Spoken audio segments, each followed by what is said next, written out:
아주 사랑하는 연인들이 피치 못할 사정이 있어서 멀리 헤어져서 있게 된 사건이 있었습니다. 그래서 헤어지면서 걱정하지 마. 내가 가서 매일 편지할게. 매일 편지할게.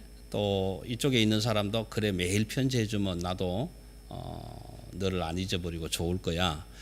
그렇게 해서 이제 멀리 헤어져서 매일 편지가 끊어지지 않도록 써서 보내는 겁니다. 그래서 오늘 써서 보내고 또 써서 보내고 또 써서 그러니까 편지가 매일 이제 이 한 여인의 집으로 배달이 될 거잖아요.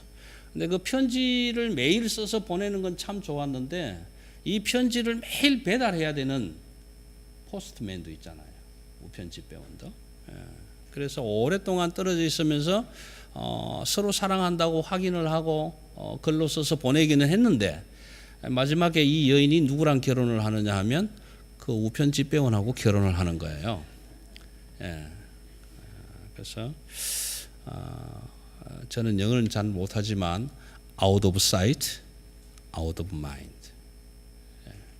자주 안 보면 멀리 자꾸 멀어진다라는 거겠죠. 멀어진다. 우리 요한 1서 4장 8절에 보시면 하나님은 사랑이시다. 하나님은 사랑이시다. 그렇게 말씀을 하시고 그 이어서 11절 딱 보시면 그러므로 우리도 서로 사랑하는 것이 마땅하다. 사도 요한은 그렇게 기록을 합니다. 하나님은 사랑이시다. 그러므로 우리도 서로 사랑하는 것이 마땅하다. 레위기 19장 2절에 가면은 예수님이 시험 받으실 때에 대답하셨던 그 대답의 근본 출처가 이제 거기에 있게 되는데 너희는 거룩하라. 너희는 거룩하라. 너희 하나님 나 여호와가 거룩하니라. 거룩하니라. 그리고 레위기 19장 18절에 가면은 이제 이런 기록을 하죠. 원수를 갚지 마라. 동포를 미워하지 마라. 그리고 내 이웃을 내 몸과 같이 사랑하라. 그렇게 해서 신약 성경으로 넘어가면 많은 율법사들이 질문을 합니다. 계명 중에 가장 큰 계명이 무엇입니까? 그랬을 때에 하나님을 사랑하고 내 이웃을 내 몸같이 사랑해라. 그렇게 말씀을 하게 되죠. 하나님께서 이 말씀의 책, 계시의 책을 통해서 우리 온 세상과 교회와 또 성도들과 모든 인류들을 향해서 부탁하신 게 참 많아요. 참 굉장히 많이 있는데 그 중에 몇 가지를 좀 특별하게 따진다면은 내가 거룩하니 너희도 거룩하라. 하나님은 사랑이시다. 내가 너희를 사랑한 것 같이 너희도 서로 사랑하라. 크게 대별하면 한 이 두 가지를 얘기를 할 수 있겠고요. 그 외에도 십계명을 우리가 보면 뭐 하라 하지 마라 이런 명령들이 참 많고요. 창세기 3장으로 넘어가면 그 말하는 뱀을 등장시켜서 먹지 말라. 먹으면 죽는다. 이렇게 말씀을 하시고요. 굉장히 많은 부탁들을 하셨어요. 사실 하셨는데 그 중에 가장 모든 것을 다 합쳐서 가장 크게 대별하면 너희는 거룩하라. 내가 거룩하기 때문이다. 서로 사랑하라. 내가 사랑이기 때문에 그렇다. 이렇게 말씀을 하시는 거죠. 그래서 요한복음 15장과 17장의 두 장을 좀 읽어보시면 여러분 요한복음 15장은 포도나무 장이라고 잘 아실 거예요. 나는 포도나무에 너희는 가지니 하는 이런 말씀인데 요한복음 15장 4절에 보면은 이런 말이 있어요. 다 줄여서 네가 내 안에 내가 너 안에. You are in me, I am in you. 너가 내 안에 내가 너 안에. 17장에도 보시면 요한복음 10장에 이제 그 주님이 하나님 아버지 앞에서 기도하시는 그 대제사장적 중보 기도의 내용인데 그 17장에도 이런 이제 말씀이 나와요. 아버지가 내 안에 내가 아버지 안에. 그래서 너가 내 안에 내가 너 안에 아버지가 내 안에 내가 아버지 안에. 그래서 그 결과는 뭐냐? 우리로 하여금 하나 되게 하는 거다. 하나 되게 하는 거다. 그래서 우리는 특별히 이 교회 공동체는 하나님께서 이 땅에 세워주실 때에 거룩함과 진리를 지키는 거룩함과 하나님의 사랑으로 사랑하는 공동체다. 그런 공동체가 바로 하나님의 교회다라는 거다. 그래서 하나님은 우리를 보고 거룩하라, 사랑해라 이렇게 말씀을 하셨는데 여러분 거룩함의 강도를 무엇으로 측정하느냐?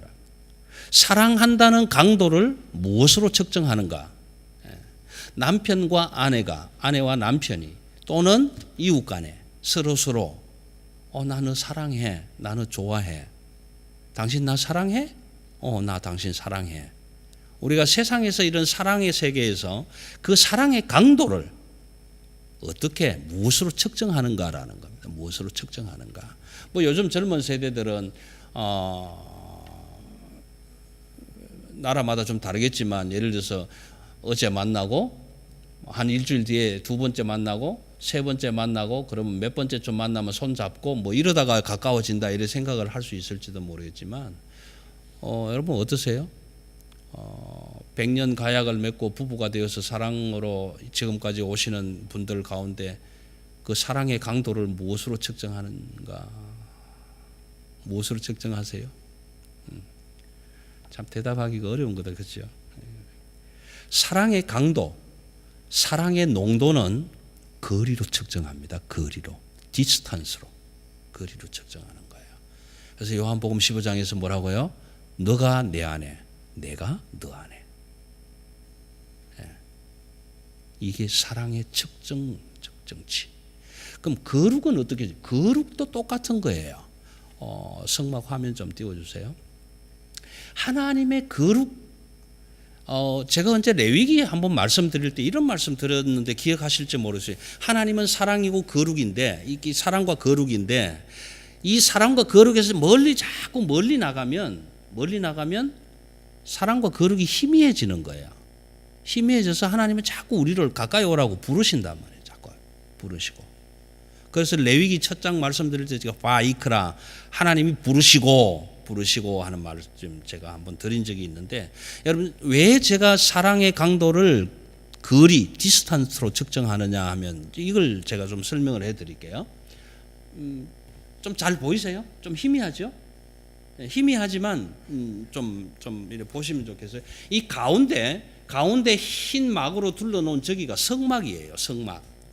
성막인데 이제 성막의 요 앞에 보면은 동쪽에 문이 있고 이제 들어가면은 번제단이 있고 그 다음에 이제 양쪽으로 저기에 보면 이제 제물을 잡아서 각을 뜨는 이제 이런 테이블 같은 게 있고 그 다음에 이제 물두멍이 있고 그 물두멍 뒤쪽으로 이렇게 뻘겋게 보이는 저쪽이 뭐냐면 성소예요. 성소. 이제 이래 들어가면 성소가 있고 그다음 성소를 열고 휘장을 열고 들어가면 지성소가 있게 됩니다. 그래서 그 지성소에는 이제 법궤가 들어있죠. 법궤가 들어있는데 성소에까지는 제사장이 들어가지만 그 성소 안에 있는 휘장을 열고 지성소에는 1년에 한 번 대제사장만 들어가는 거예요. 대제사장만 들어가는 겁니다. 나중에 이제 성막 공부를 할 때 한번 제가 다시 한 말씀을 드리겠지만 오늘은 그 말씀을 드리려고 하는 것이 아니고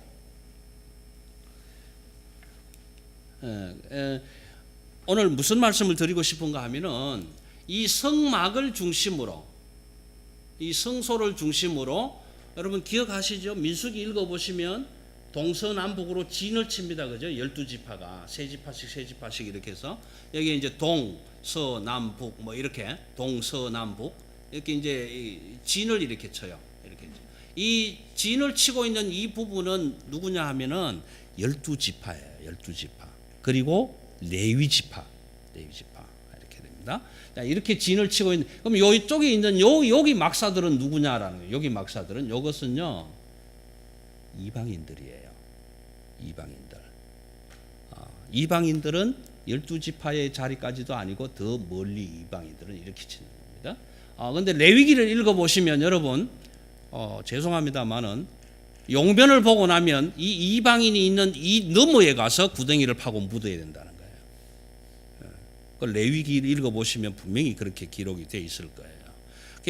제가 무슨 말씀을 드리려고 하느냐 하면 이 성소를 중심으로 하나님이 계시는 요 이제 임재의 상징인 구름 기둥인데 하나님이 계신다는 이 성소를 중심으로 가까이 올수록 거룩하다라는 거예요.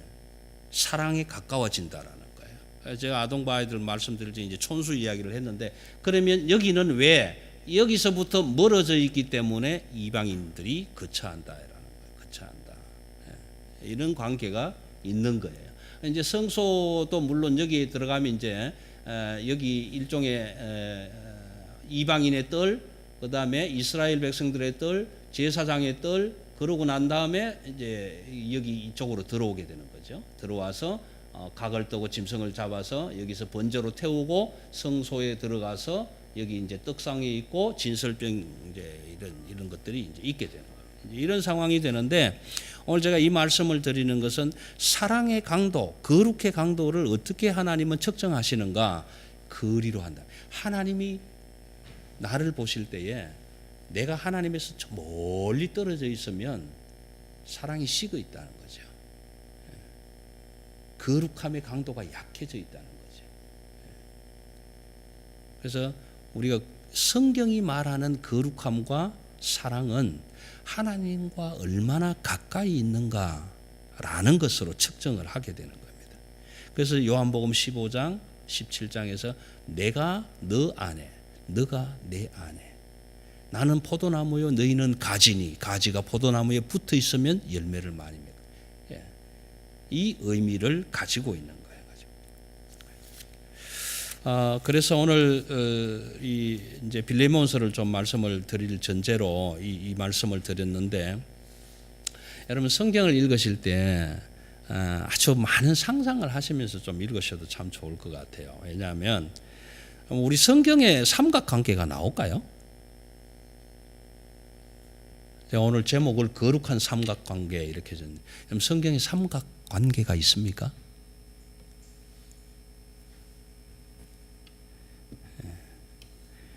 원래 사랑의 교회는 대답을 안 하고, 두 번째는 몰라서 대답을 안 하고, 그렇죠? 창세기 16장을 읽어보시면 아브라함과 사라가 부부가 되었는데 아이를 낳을 수가 없잖아요. 그래서 사라가 무슨 아이디어를 내느냐 하면은 자기 몸종 하갈을 아브라함에게 주면서 이 여종을 통해서 자녀를 얻었으면 좋겠다. 그렇게 해서 이제 몸종을 보내요.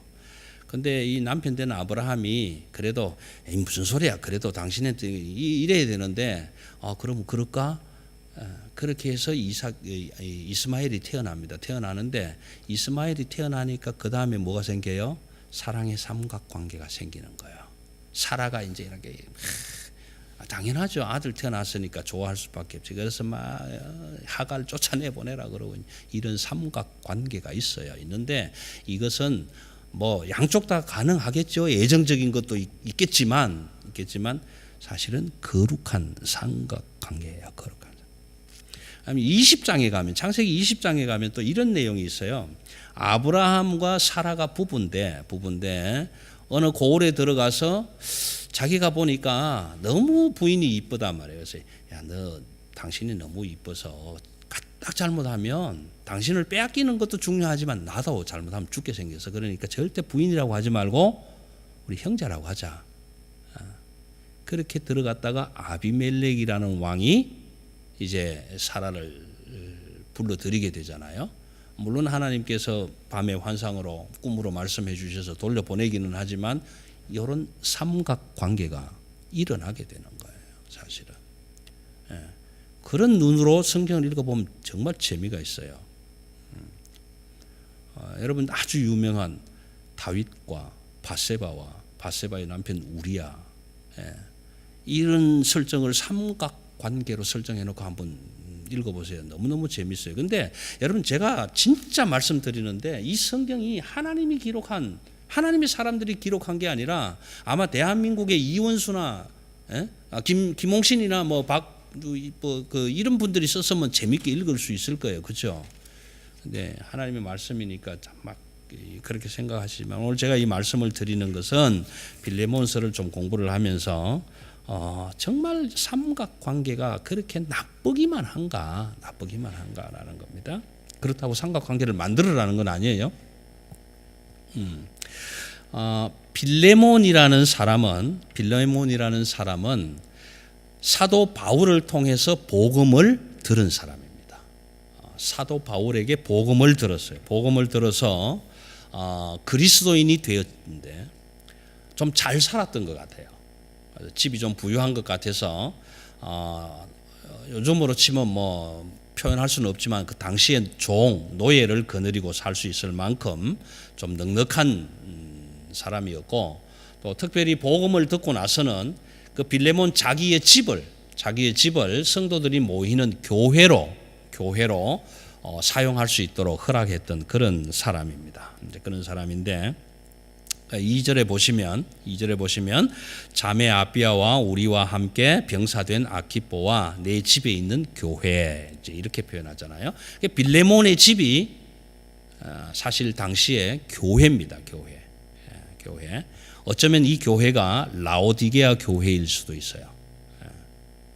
빌라델비아 교회가 될 수도 있고요. 교회라. 그 교회에다가 바울이 편지를 합니다. 바울이 편지를 하는데 첫째는 어떻게 편지를 하느냐 하면은 네가 믿음 생활하는 것을 들었는데 모든 성도들에게 평안과 위로와 기쁨을 주는 그런 믿음의 삶을 산다고 하니 그 소식을 통해서 나도 기쁘고 위로를 받는다. 내가 전도한 사람이니까, 그죠? 내가 전도했는데 정말 신앙생활을 잘 하니까 얼마나 기뻐요. 그래서 그런 칭찬을 많이 합니다. 그래서 너를 통해서 나도 기쁨을 얻었다. 참 좋다. 그렇게 했는데 두 번째 나오는 인물이 이제 8절부터 나오게 되는데요. 8절부터 나오게 되는데 이제 오네시모라는 사람이 나오게 됩니다. 이 오네시모라는 사람은 어떤 사람이냐 하면 사실 성경 빌레몬서에서 딱 결정한 것은 아니지만 내용 전체를 1절에서 25절 내용 전체를 보면 빌레몬이라는 사람의 집에 있었던 종이었습니다. 종. 요즘으로 치면 우리가 표현을 하자면 노예. 빌레몬이라는 사람의 집에서 종 노릇을 하던 오네시모라는 사람이 있었다. 그런데 이 오네시모가 무슨 이유로 이 집을 떠났는지는 알 수가 없어요. 성경이 밝히지는 않습니다. 뭐 돈을 훔쳐서 도망을 갔는지 아니면 주인의 마음에 안 들어서 쫓겨났는지 그건 이야기는 없습니다. 그런데 바울은 지금 로마 감옥 안에 있는데 이 감옥 안에서 오네시모라는 사람을 만나게 되는 거예요. 그래서 10절에 보시면 갇힌 중에 낳은 아들, 복음 전하는 일 때문에 핍박을 받아서 로마 감독에 갇혀 있는 바울인데 오네시모가 어떻게 빌레몬의 집에서 종으로 있던 사람이 어떻게 로마까지 갔는지 그 여정에 대해서도 얘기는 없어요. 얘기는 없지만 우리가 다만 우리 사람의 생각으로 추측을 하자면 노예로 있다가 뭐 돈을 훔쳐서 로마까지 갔는지 아니면 도저히 너는 안 되겠다. 그래서 사실 이거는 말이 안 되는 것이 뭐냐면은 종이 마음에 안 들면 갖다 팔면 돼요. 내가 100원 주고 사왔으면 별로 신통치 않고 일도 잘 못하니까 야 이거 누가 30원에 사가라 그러고 팔아버리면 돼요. 당시만 하더라도 이런 노예 시장이 성행했기 때문에 그럴 수 있단 말이에요. 쫓아내는 것보다 파는 게 낫죠. 반본전이라도 찾으니까. 그러니까 이게 두 번째 이야기는 성립이 안 되는 거예요. 빌레몬이 아무리 악한 주인이었더라도 노예를 쫓아내지는 않았을 거예요. 팔면 팔았지.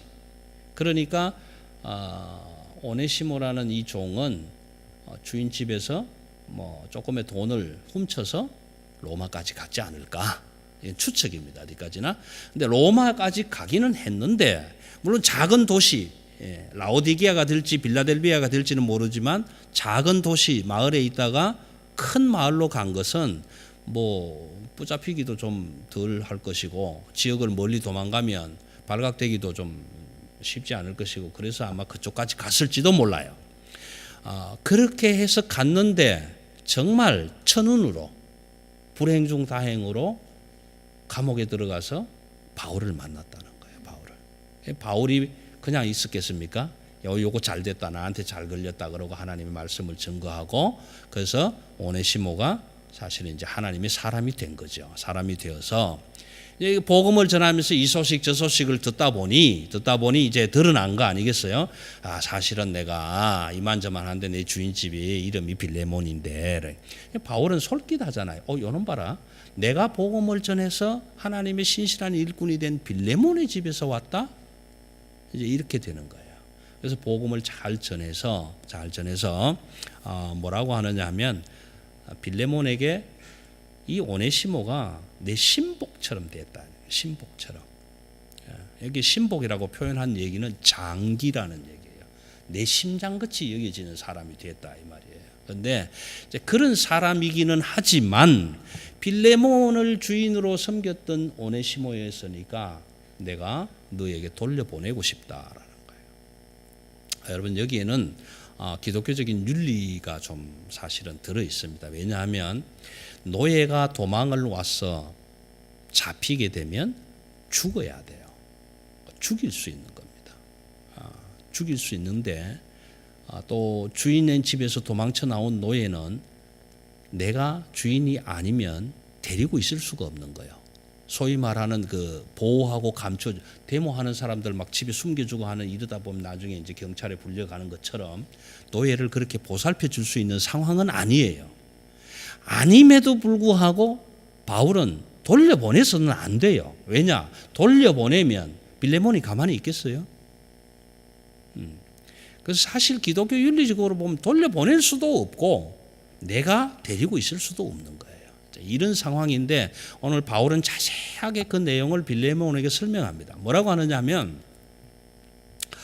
갇힌 중에서 복음으로 얻은 아들이 되었는데 내가 이 아이를 오네시모를 너 대신 데리고 있을 수도 있다. 그러나 나는 이 아이를 너에게 돌려보내고 싶다. 돌려보내고 싶다라는 거예요. 돌려보내는데 참 재미있는 언어적인 유의가 하나가 뭐냐 하면 오네시모라는 말을 이름의 뜻은 유익한 자다라는 뜻입니다. 유익한 자다라는 것입니다. 유익한 자다라는 뜻인데 지금 도망가고 없으니까 사실 어떻게 된 거예요? 무익하게 된 거예요. 종이 집에서 잘 일하고 있을 때 유익한 건데 오네시모인데 지금 종으로서 주인을 버리고 도망을 가버렸으니까 유익한 게 아니라 무익한 사람이 돼버린 거예요. 그런데 바울을 만나서 이 사람이 어떻게 되냐 하면은 유익한 사람으로 되돌아왔다는 거예요. 그래서 오늘 11절에는 이렇게 얘기를 합니다. 그가 전에는 내게 무익하였으나 유익한 오네시모였지만 도망쳐버려서 빌레몬에게 전혀 유익을 주지 못하는 무익한 자였으나 지금은 복음을 듣고 하나님의 사람이 되어서 너와 나에게 유익한 사람이 되었다. 유익한 사람. 여러분 이 말이 어떤 의미인지 아시겠어요? 오네시모가 아니었다가 다시 오네시모로 돌아왔다라는 얘기예요. 유익한 사람이 유익하지 못한 자리에 갔다가 다시 유익한 자리로 돌아왔다는 거예요. 전에는 무익했지만 이제는 너와 나에게 유익한 사람이 되었다. 이 11절을 헬라어로 좀 말씀을 드리면 크레스토스. 그 아라는 아는 부정을 뜻하는 부정 접두사예요. 그래서 크레스톤 하는 말은 유익하다, 도움이 된다라는 의미인데 아를 붙여서 크레스톤, 도움이 되지 않는다, 무익하다. 전에는 크레스톤 했는데 지금은 너와 나에게 유크레스톤, 이 유라는 well, 잘 이런 뜻을 붙여서 유크레스톤, 같은 크레스톤이라는 단어를 쓰면서 앞에는 부정 접두사를 붙이고 뒤에는 긍정적인 접두사를 붙여서 전에는 유익하지 못했지만 지금은 유익한 사람으로 다시 돌아왔다. 그래서 내가 너에게 이 오네시모를 유익한 자로 돌려보내고 싶다. 자, 그렇게 이제 편지를 씁니다. 쓰면서 조건을 달아요. 조건을 뭐라고 하면 다만 내가 사도로서 명령할 수 있지만 앞에서 1절에서 갇힌 자라고 소개한 바울의 의도가 거기에 있습니다. 내가 갇힌 자, 사도가 아니라 갇힌 자. 감옥에 갇혀 있는 힘없는 사람인데 그래도 너에게 복음을 전했던 사도로서 오네시모를 받아라 명령할 수 있지만 지금 나는 그러고 싶지 않다. 내가 사랑으로 간절히 너에게 요청한다. 네 허락 없이는 나는 아무것도 안 할 것이다. 왜냐하면 내가 강압적으로 이렇게 하면 네 마음이 너무 부담스럽고 힘들고 기분 나쁠까 봐 네가 하는 일이 자의적으로 기뻐서 하는 일이 될 수 있도록 내가 너의 허락을 받기를 원한다. 여러분 이 빌레몬서를 집에 가서 한 10번 정도 읽으시면서요. 첫 번째 5번 정도는 내용을 파악하지 마시고 바울이 어떻게 편지를 쓰고 바울이 어떻게 대화를 하는가를 배우세요. 굉장히 중요합니다. 바울과 빌레몬과 오네시모라는 이 삼각구도 속에서 빌레몬은 오네시모를 볼 때 주인을 버리고 도망간 사람이 되어버렸고 감정이 좋지 않고, 오네시모는 바울에게 와서 하나님의 복음을 들어서 아주 좋은 관계가 되어 있고, 바울은 빌레몬과 아주 좋은 관계가 되어 있지만 그럼에도 불구하고 관계가 좋지 않은 오네시모를 빌레몬에게 돌려보내는 입장에서 바울은 내가 사도로서 명령하고 오네시모를 받아들이라 할 수 있지만 그럼에도 불구하고 내가 그렇게 하고 싶지 않은 것은 네가 하는 일이 기쁘게 되기 위해서 너의 간절한 승낙을 기다린다. 네가 그렇게 하겠다고 하면 나는 그러겠노라. 이러는 거예요. 여러분 이 삼각관계의 구도를 한번 보실 수 있어야 돼요. 그래서 그렇게 하면서 14절이 그렇지 않습니까? 다만 내 성낙이 없은 빌레몬 너의 성낙이 없이는 내가 아무것도 하기를 원하지 아니한다라는 거예요. 그러면서 16절로 가겠습니다. 이후로는 종과 같이 대하지 말고 종 이상으로 곧 사랑받는 형제로 둘 자라. 종으로서 도망간 놈을 다시 보내는데 종으로 받지 말고 형제로 받으라라는 거예요. 형제로 받아라. 근데 그 왜 그래야 하느냐? 빌레몬 네가 나를 복음을 전해준 그런 생명의 은인으로 안다면, 좀 쉬운 표현으로 바꾼다면 빌레몬아 네가 나 바울을 하나님의 종으로 교회를 섬기는 목사로 안다면, 믿어준다면 오네시모를 나를 보듯이 그렇게 대접해주면 좋겠다. 그렇게 표현하는 거예요. 자, 여러분 이쯤 되면 오네시모가 어떤 마음이 들까요? 빌레몬이 큰일 났네. 저 종으로 있다가 도망간 놈인데 오기만 하면 이마에 딱 F자 찍고 도망간 놈이다 딱 불도장 찍어놓고 아니면 팔아버리든지 죽여버리든지 막 이런 마음이 들었을 텐데, 자기에게 구원의 생명의 영생의 복음을 전해준 바울 사도가 나를 보듯이 해달라고 부탁을 하니 갈등 오지 않겠어요? 야, 큰일 났다. 이거 어떻게 해야 되지? 이제 이러면서 빌레몬은 지금 편지를 또 읽어가는 겁니다. 17절 그러므로 네가 나를 동역자로 알진대 그를 영접하기를 내게 하듯 하고. 이제 18절 19절이 참 재미있는 내용입니다. 이렇게 기록합니다. 바울이 만약에 빌레몬에게 만약에 오네시모가, 너 종으로 있던 오네시모가 너에게 불의한 일을 했거나 혹 빚을 졌거나 아니면 뭐 돈을 훔쳐갔거나 이렇게 해서 너에게 좋지 않은 일을 했거든, 그것을 나에게 계산해라. 내가 친필로 써노니. 이게 중요합니다. 바울이 친필로 써노니. 예. 내가 갚으려니와. 이 무슨 말이냐 하면은 엄을 쓰겠다는 얘기예요. 내가 만약에 오네시모가 너에게 빚진 것이 있으면 내가 약속 엄을 써주겠다. 자필 사인을 해서 보내주겠다. 이런 얘기예요. 내가 갚아주겠다라는 얘기예요. 예. 여러분, 이 속에는 하나님이 우리를 사랑하셔서 독생자 예수 그리스도를 보내주시고 그 예수 그리스도를 내가 십자가에 못 박아 너를 죄 없는 사람으로 여기고 구원의 반열에 세우겠다라는 약속이 들어있는 거예요. 골로새서 읽어보시면 의문의 정서, 죄의 정서를 십자가에 못 박아버렸다라는 표현을 하게 됩니다. 지금 바울은 빌레몬에게 오네시모를 보내면서 오네시모가 지고 있는 모든 잘못된 것을 나에게로 돌려라. 내가 갚겠다. 내가 갚겠다. 그리고 그 다음은 이건 완전 크로스 펀치입니다. 이제 이렇게 바울이 이렇게 얘기를 합니다. 이 외에 빌레몬 네가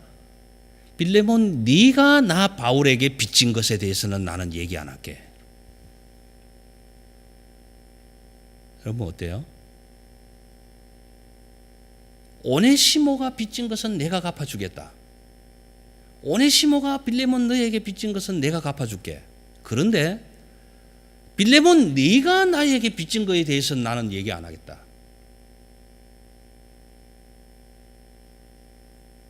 여러분, 하나님이 독생자 예수 그리스도를 하늘문을 여시고 우리에게 보내셔서 내가 너희의 죄를 다 내 아들에게 전가시키겠다, 옮기겠다.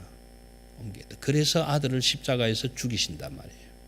그 이후에 그 다음 하나님은 우리를 향해서 뭐라고 합니까? 내가 너희가 지은 죄에 대해서는 불문에 붙일게. 의롭다 하리라 이 말이에요. 죄 없다 여겨주겠다. 지금 바울과 빌레몬과 오네시모는 이런 역학 구조 안에 있는 거예요.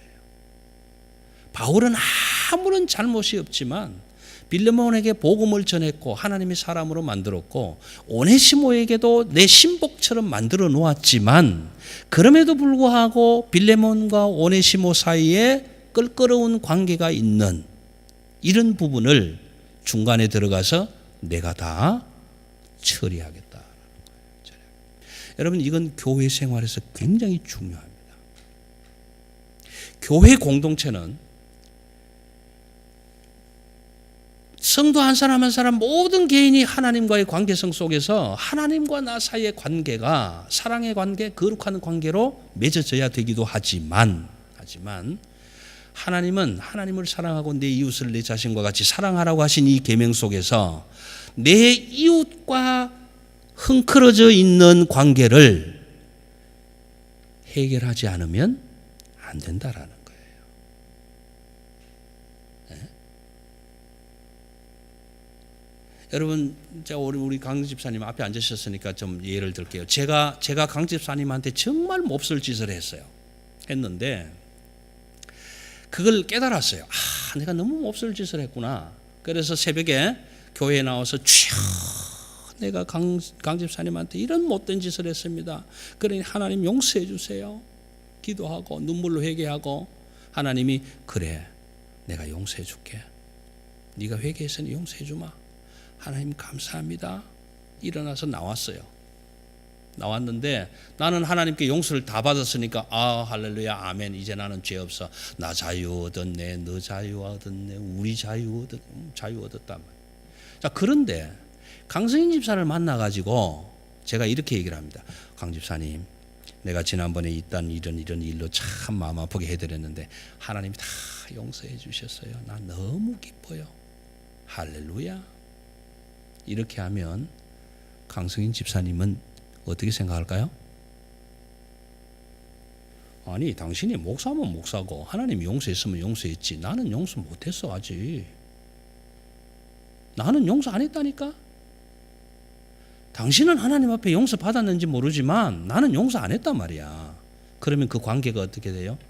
껄끄럽게 남아있는 거예요. 그러면 정말 기도하고 하나님 앞에 용서 받아 회개한 사람이라면 어떻게 해야 됩니까? 강 집사님을 만나서 집사님, 내가 이만저만하고 이러고 지난번에 정말 잘못했습니다. 죽을 죄를 지었습니다. 용서해 주세요. 그래서 거기에서 용서가 일어나고 화해가 일어나야 되는 거예요. 이 내용을 복음서에서는 이렇게 얘기를 합니다. 네가 땅에서 매면 하늘에서도 매일 것이고 땅에서 풀면 하늘에서도 풀릴 것이다. 이것이 오늘 저와 여러분이 가져야 할 삼각관계의 구도입니다. 그런데 그 삼각관계가 어그러지고 삐끄러진 헐크러진 실타래 같은 것이 아니라 하나님의 거룩한 관계성으로 삼각관계가 이루어져야 돼요. 나도 하나님 앞에 회개하고 용서받고 강 집사님도 하나님 앞에 기도하고 회개하고 용서할 마음을 얻고 그래서 하나님과 그 사랑 안에서 두 사람 사이에 화해가 일어나야 되는 거예요. 이게 화목의 구도예요. 화목의 구도. 지금 바울은 빌레몬과 오네시모 사이에서 이 일을 하고 있는 거예요. 이 일을 하면서 그러면서 20절에 오 형제여 나로 주 안에서 너로 말미암아 기쁨을 얻게 하고 내 마음이 그리스도 안에서 21절은 이제 완전 결정타지요. 나는 바울입니다. 나는 빌레몬 네가 순종할 것을 확신함으로 네게 쓴노니 네가 내가 부탁한 것보다 더 행할 것을 아노라. 내가 부탁하지 않은 것까지도 할 수 있을 걸 내가 알기 때문에 이렇게 썼다라는 거예요. 이렇게 썼다. 자, 이쯤 되면 빌레몬은 그러겠죠. 그래, 내가 받아야지. 바울 목사, 바 목사님이 이렇게 얘기를 하시는데 목사님 말 들어야지. 하나님 말씀 들어야지. 내가 저거 죽일 놈 살릴 놈 한다고 해서 내 마음이 편할 일이 없잖아. 그래서 바울과 빌레몬과 오네시모 사이에 이 삼각형, 이 삼각관계 구도가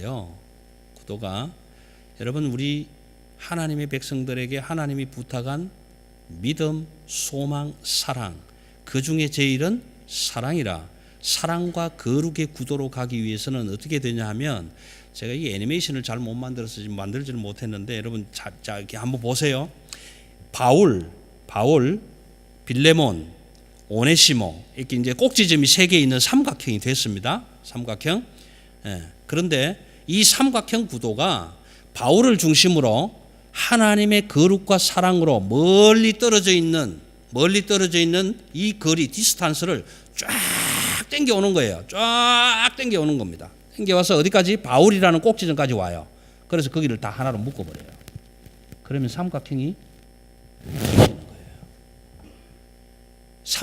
없어지는 거예요. 다 당겨와서 바울이라는 꼭지점 하나만 남는 거예요. 하나님의 사랑, 하나님의 거룩이라는 꼭지점 하나만 남는 거예요.